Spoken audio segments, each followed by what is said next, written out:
Fala galera, mais uma edição do podcast e hoje vamos falar sobre a Lei Júnior Black criada através do Fórum do Reggae e eu tenho o prazer de entrevistar o jornalista, escritor, DJ e produtor Otávio Rodrigues. Ele atua em várias frentes da comunicação com uma conhecida trajetória no universo da música afro-caribenha, em especial a Jamaica, também conhecido como Dr. Reggae. Seja bem-vindo ao podcast. É um prazer, Valdinei, estar aqui nesse ambiente contigo, que conheço de longa data, e na Mirante, onde eu tenho uma costela também.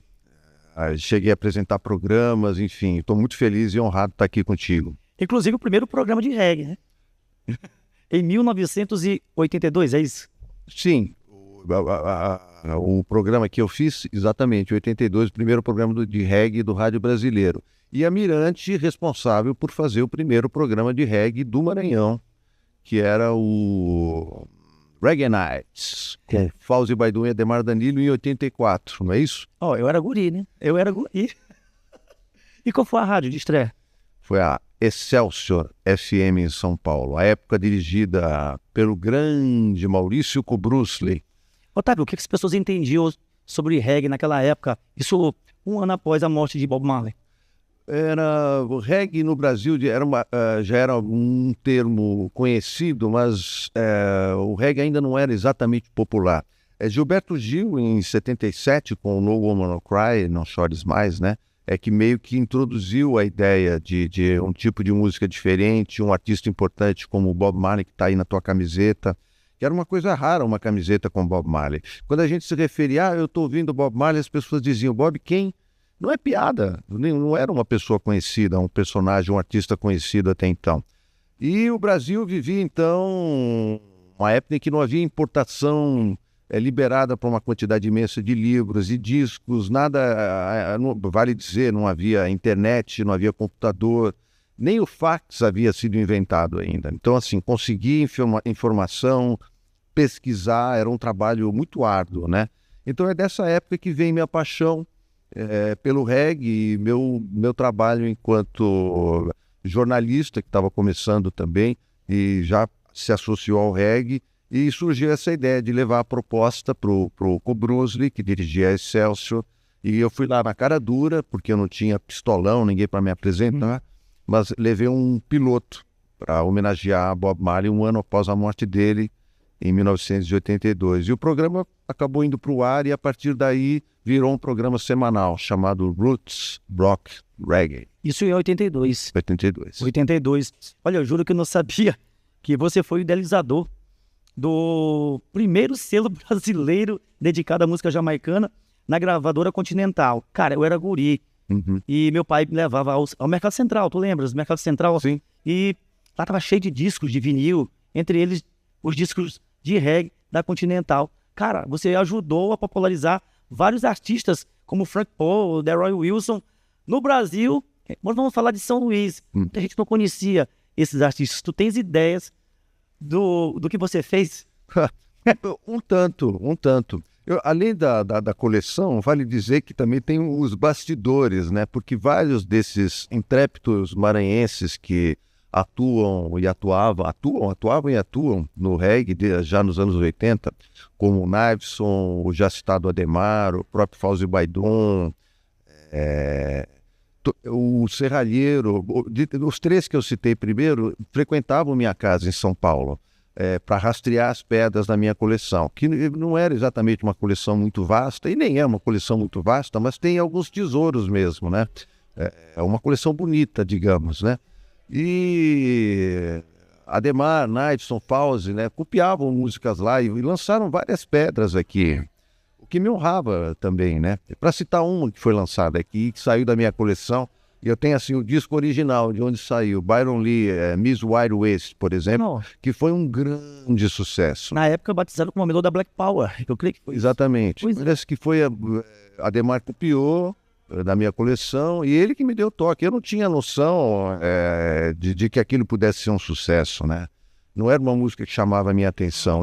É uma versão do Karl Malden. Sim, exatamente. Byron Lee faz vários covers. Sim, é o campeão, né? É o campeão e faz muito bem e tal. E aí parece que o Adhemar chegou aqui com a fita gravadinha e lançou lá na Vila Embratel, sei lá, e quando ele tocou, a festa parou. Eu falei, que é isso? A galera gostou. Então, assim, essas histórias, esses feedbacks que eu recebia dos amigos aqui também ajudaram e me honram muito, tanto com ter lançado um selo só de reggae. Quer dizer, eu colaborei. Eu trocava músicas com o Serralheiro, mas era um prejuízo para mim, porque ele me obrigava a não mostrar música para ninguém. Enquanto as que eu mandava para ele, ele fazia sucesso aqui com elas, né? Então, uma hora eu falei, não, Serralheiro, chega desse acordo, porque para mim não serve. Eu não posso tocar o que tu me passas e tu fazes sucesso com aquilo que gravas em mim. Não que eu tenha, imagina, o Serralheiro era um fazedor de sucessos, né? Eu falo aí de uma coisa ou outra, nada especial, né? Você também produziu shows internacionais de reggae, a exemplo do Joe Higgs, Sim. Aqui em São Luís. Mas a gente vai deixar para outro momento. Mas me fala, como era Joe Higgs? Sim, eu tive a oportunidade de conhecê-lo aqui, né? Quando ele veio se apresentar. Me ajuda a lembrar, foi em 97, por aí, né? Eu creio que o último show foi em 94. Teve um em 94, não teve? Não, tu estás falando do lado do Equador? Exatamente, do Equador. No podcast eu creio que é 94. Por aí, não sei. Mais pra frente, acho que foi... Talvez tenha sido o primeiro, talvez tenha sido o primeiro show, não lembro agora. E aí foi essa oportunidade de conviver com ele aqui, né? O motora dele era o Zequinha Rasta. O Zequinha Rasta estava com uma Towner, ele tinha ganhado, na época tinha um concurso, né? Sim. Era a sorte é sua, a hora é essa, e comprava um cupom e concorria todo domingo. E Zequinha foi premiado com uma Towner, né? Tava novinha, aquela peruazinha, então de cima para baixo com o Joe Higgs para ensaiar e para tocar. E uma pessoa assim, muito ponderada, séria, segura, inteligente, uma breve convivência que eu tive com ele aqui para realizar esse show, porque não é bolinho fazer show, tanto que eu me desestimulei um pouco nessa área. Primeiro a gente fez o show dos Wailers, a gente que eu digo tinha um parceiro, Márcio Rocha, que também tinha um programa aqui na Universidade FM há muito tempo, eu e o Márcio fizemos esses dois shows, os Wailers, a banda de Bob Marley, ali no que era antes o estacionamento do Shopping Tropical. E depois, meses depois, o show do Joe Higgs. Oportunidades muito boas e muito divertidas e que... A gente vai gravar um podcast sobre isso, hein? Eu quero saber mais disso. Vai ser interessante, inclusive o Nath Márcio. Sim. Tocou no show do Joe Higgs. Eu aproveito e mando um abraço pro Nath Márcio. Grande, né? Né? Fala, Márcio. Nath Márcio. Então vamos lá. Vamos falar do edital, que visa fomentar, incentivar e reconhecer a importância histórica e cultural do reggae no âmbito do Programa Estadual de Fomento à Cultura Reggae, instituído pela Lei Júnior Black. Eu li o edital, formulei algumas perguntas e escrevi aqui o que inspirou a criação deste edital focado na cultura reggae no Maranhão. Conta pra gente. Tá. Para entender o edital, primeiro nós temos que falar da lei, que foi o primeiro passo dessa construção. Nós nos juntamos num coletivo, nós propusemos a criação de um coletivo chamado Fórum do Reggae. Sim. E é exatamente isso, um coletivo, porque não é uma associação, não tem liderança. Foi proposto para ser uma coisa aberta a todos e todas, para que se pudesse discutir estritamente políticas públicas para o reggae.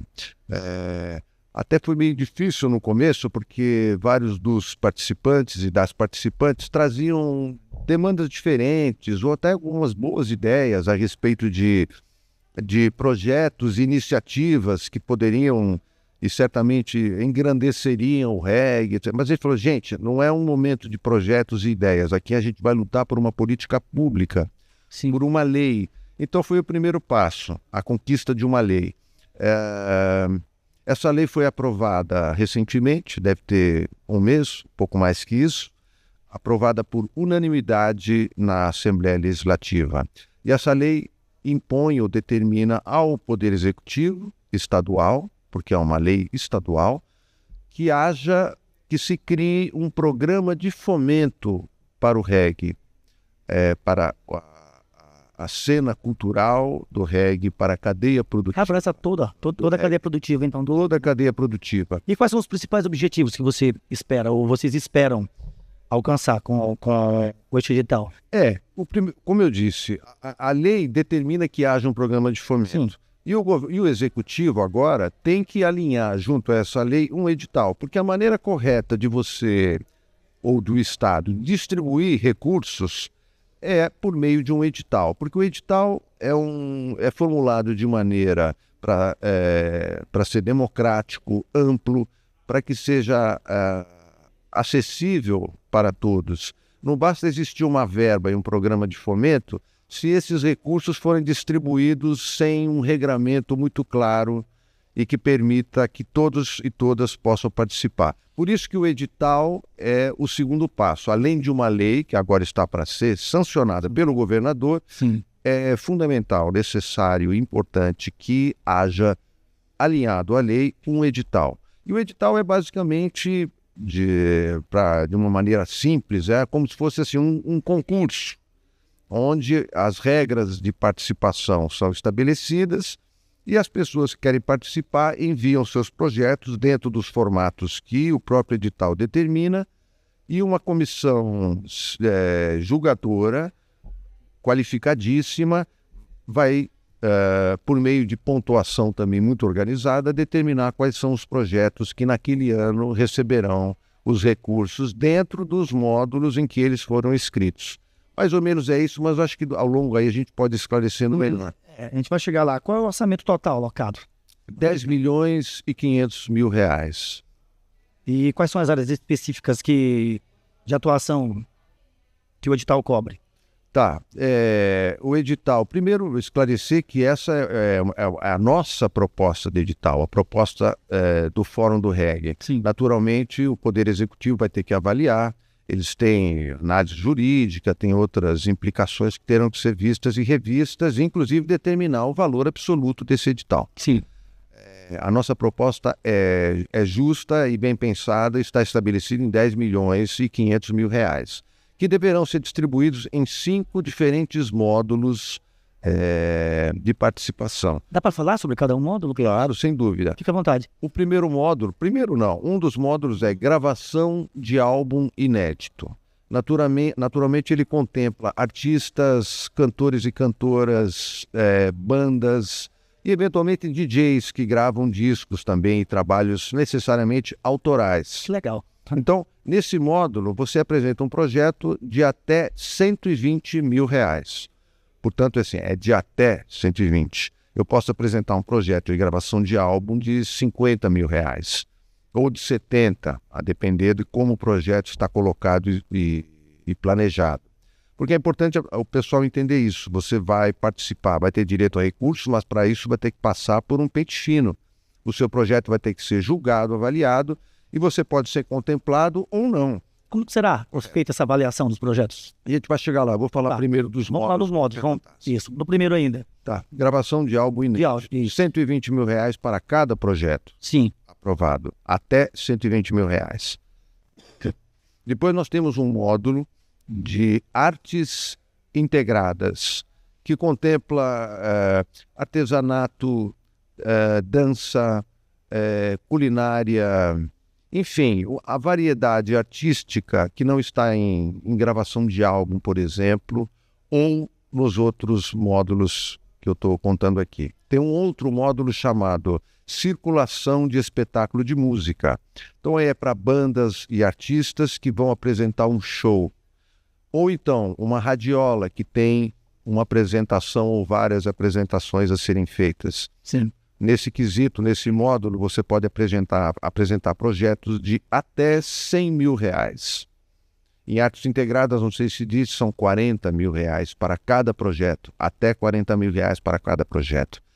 Circulação de espetáculo, como eu disse, 100 mil reais. Depois nós temos um quarto módulo chamado fotografia e audiovisual, que contempla naturalmente exposições fotográficas, filmes, documentários, toda a variedade do audiovisual, em exposições, eventualmente livros, nesse quesito, recursos, projetos de até 80 mil reais.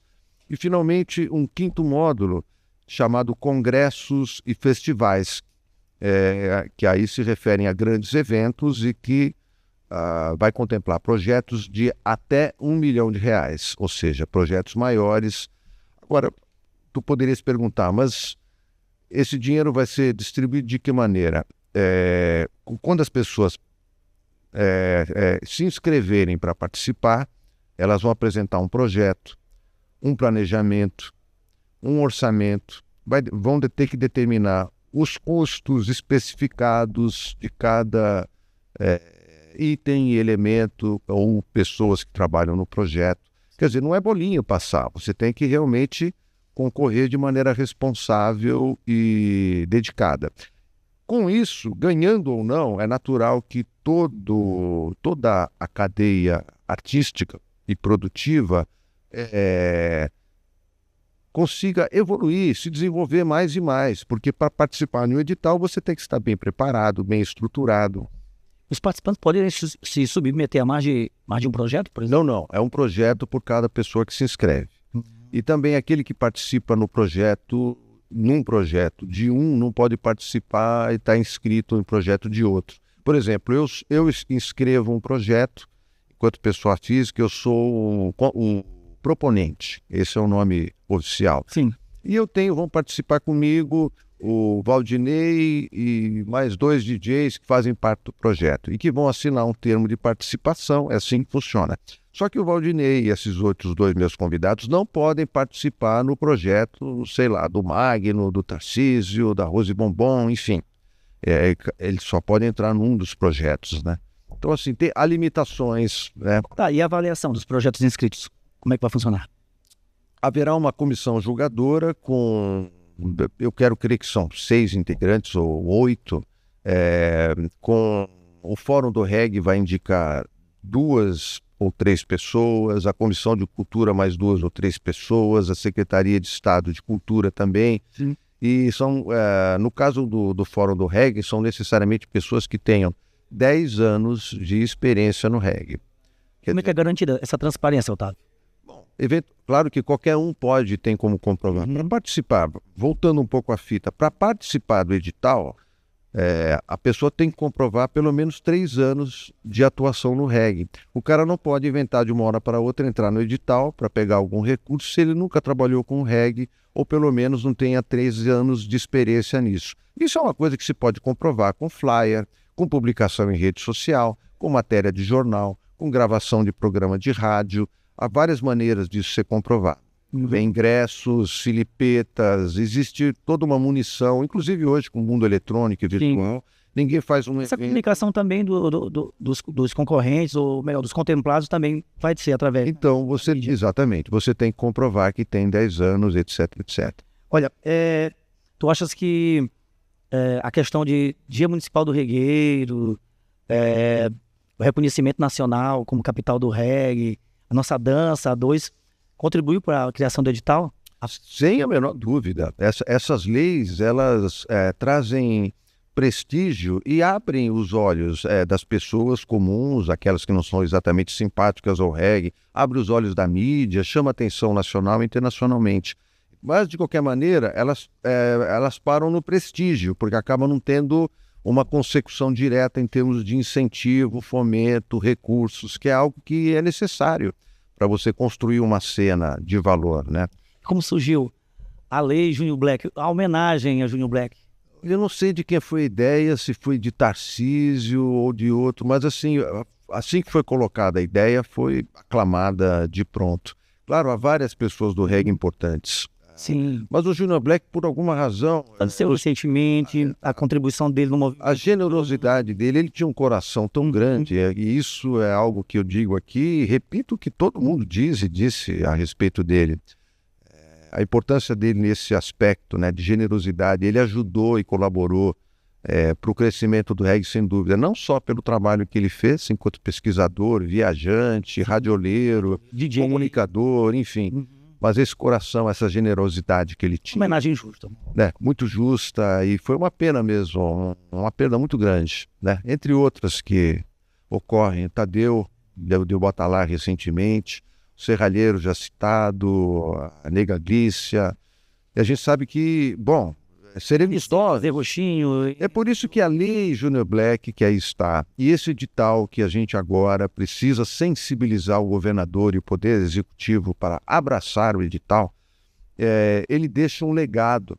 Porque é inevitável que eu morra um dia, que nós que estamos aqui desta geração, e somos um pouco mais antigos, tu ainda é, né? Ainda mais jovem. Não te engana não. Não te engana com boné e com... Mas a gente passa, a gente vai passar, assim como vários que fizeram o reggae nos anos 70, 80, 90, também já partiram. É necessário que fique um legado. Não podemos esperar que nós, alguns líderes e comunicadores e radioleiros, DJs que carregam o andor, vivam para sempre. E, portanto, a renovação é fundamental para que a cena do reggae em São Luís e no Maranhão, porque é uma lei estadual, tenha continuidade e, mais que isso, crescimento. Porque nós estamos falando da Jamaica brasileira, da capital nacional do reggae, que são títulos que se confundem com a capital e o próprio estado. Porque aquilo que São Luís produz, emana e se multiplica por todo o estado. E, como eu disse, é uma lei estadual. Mas esses títulos precisam ser validados na prática. Se nós somos, de fato, a Jamaica brasileira, é necessário que essa e outras iniciativas marquem posição. Quer dizer, São Luís está demandando um grande festival de reggae. Há certo tempo, já teve. Sim, o Maranhão. Mas né? Assim como também uma estrutura de recepção dos turistas. Muitos turistas vêm para cá, evidentemente por conta da beleza do patrimônio histórico de São Luís, das belezas naturais de Lençóis, Santo Amaro, Barreirinhas, adjacências, etc. Mas segundo consta, o segundo interesse dos turistas e viajantes é o reggae.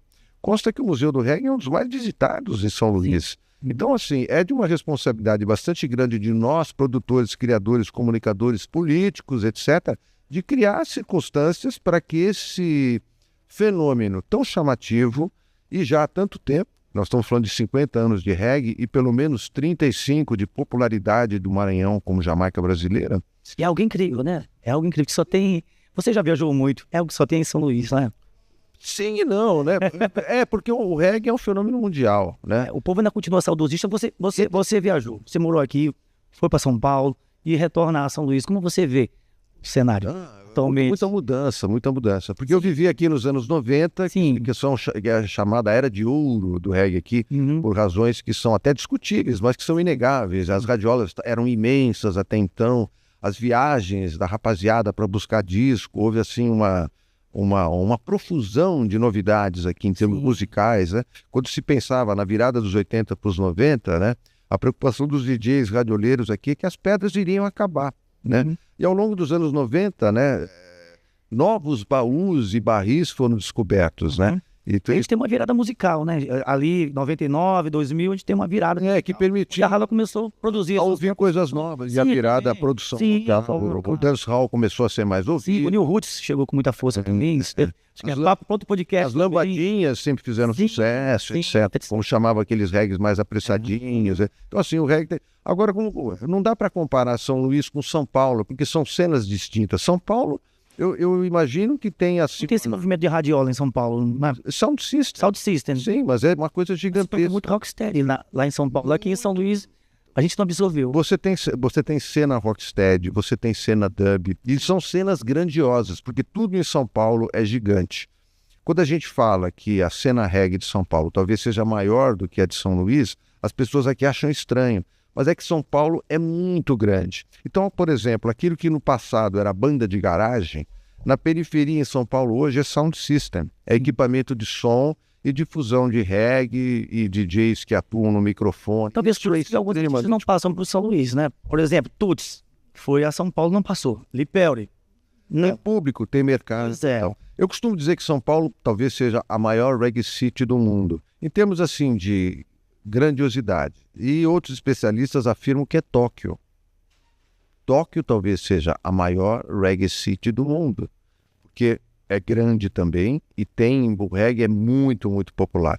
Estamos citando apenas duas grandes Sim, metades. até porque eu falei a nossa particularidade. A gente Agora, a natureza, somos saudosistas. a natureza, os aspectos e a história que São Luís e o Maranhão têm com o reggae, isso sim é original. E Sim. o apreço, Te manteve, né? a popularidade, Viva essa história, né? que é uma A coisa gente continua peculiar. tocando Dennis Brown, continua tocando Peter Tosh, Bob Marley, Delroy Wilson, Byron Lee. A gente continua, talvez outros locais não, né? É muito peculiar. Pois é. E não, eles tocam os antigos. Como Sim. citaste o Rocksteady, tem artistas do Rocksteady que cantam em São Paulo, inclusive que moram aqui, os Pioneers, né?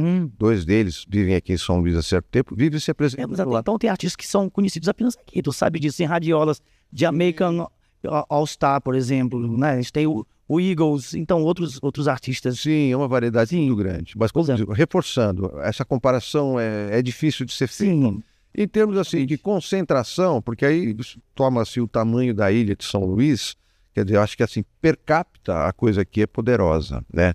A quantidade e a maneira como o reggae aqui está entronizado culturalmente, como dizem os especialistas e escolas, a apropriação foi tão forte e tão importante que hoje o reggae é considerado um elemento da cultura popular do Maranhão. sim. Né, à toa, reconhecimento. Não é à toa. Verdade. Eu gostaria de acrescentar algo mais aqui no podcast para a gente fechar. Puxa, eu estou muito satisfeito de poder falar um pouquinho aí das coisas da Lei Junior Black e do edital. Insistir para que todos participem do Fórum do Reggae. Nós temos reuniões quinzenais, é uma luta que continua. Eu acabei de dizer, temos a lei aprovada por unanimidade, falta a sanção do governador, falta alinhar junto a tudo isso esse edital valiosíssimo, democrático e cidadão, para que todos e todas possam participar, para que haja continuidade na cena reggae de São Luís do Maranhão, para que a Jamaica brasileira, capital nacional do reggae, enfim, todo o estado regueiro mantenha a sua fama e possa distribuir recursos para o crescimento, para a valorização e excelência da produção artística, cultural e econômica relativa ao reggae por aqui. Obrigado, Valdinei. Parabéns pelo Reggae Point, que é um clássico, é uma instituição. Apresentou o Reggae Point. Durante certo tempo aqui era o Rádio Reggae. Rádio Reggae. Foi uma passagem relâmpago aqui. E depois o Bumba Beat. Bumba Beat. Durante larga temporada. O primeiro cachê aqui no Sistema Mirante saiu dele. E eu lembro quanto foi, hein? Quanto foi? R$10. Pô, mas aqui era dinheiro nessa época. Pois é. Um cachê bom, cara. Era novinho. Obrigado, Otávio. Obrigado. A gente vai continuar falando sobre a Lei Junior Black. Eu também quero conversar contigo sobre os shows, sobre Joey Higgs. Vamos. Tem muita coisa para falar, né? Conta comigo. Sobre Stanley. Vamos. Tem muita coisa pra gente falar aqui. Obrigado mais uma vez. Valeu. Até a próxima aqui no podcast do Reggae Point. Até mais, galera.